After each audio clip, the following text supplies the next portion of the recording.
Donc ici, l'objectif de l'exercice, c'est de savoir identifier comment fonctionnent les groupes nominaux complexes.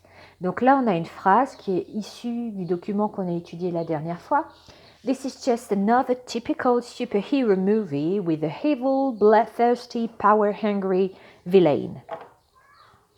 Donc ici, c'est une longue phrase et si on ne procède pas méthodiquement, on peut peiner à la comprendre. Donc la première chose que je vais faire, c'est d'identifier combien j'ai de groupes nominaux. Techniquement, j'en ai qu'un seul, mais on va dire qu'on en a deux. Le premier, c'est celui-ci, Typical Superhero Movie. Et le deuxième, c'est celui-ci, With an Evil, Bloodthirsty, Power-Hungry Villain.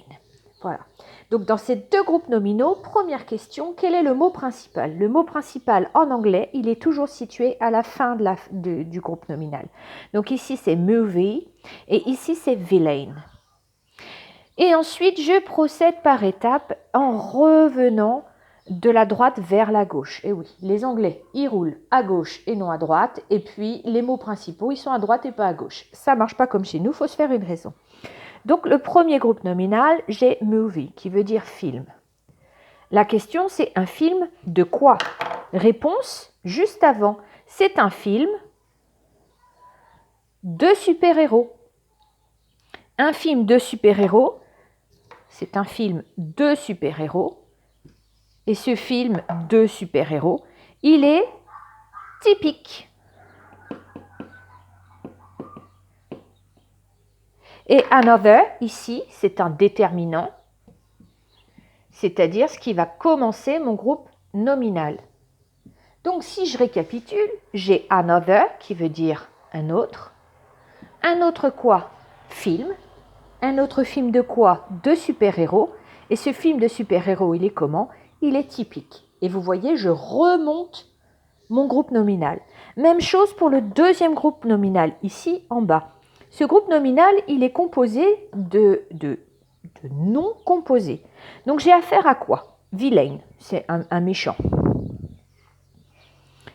Et ces méchants, ils sont comment? Eh bien, premier qualificatif, ces méchants est power hungry. Et vous voyez que power hungry, j'ai à nouveau deux noms. Donc je vais commencer par celui-là, qui veut dire affamé. Affamé de quoi? De pouvoir. Donc c'est un méchant qui est affamé de pouvoir. Et c'est aussi un méchant qui est assoiffé. Assoiffé de quoi? De sang.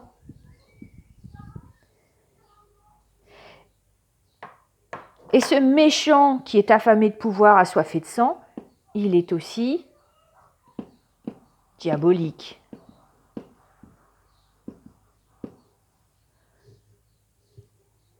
Et ici, c'est ce qui commence mon groupe nominal, c'est-à-dire le déterminant.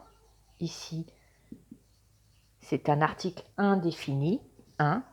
Donc, j'ai affaire, si je reprends tout à l'envers, c'est un méchant qui est affamé de pouvoir, assoiffé de sang et diabolique. C'est un diabolique méchant, affamé de pouvoir et assoiffé de sang.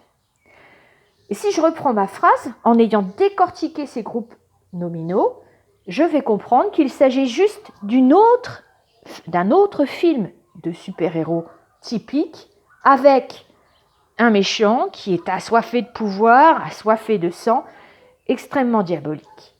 Et je comprends ma phrase. Donc il faut vraiment revenir en arrière à chaque fois.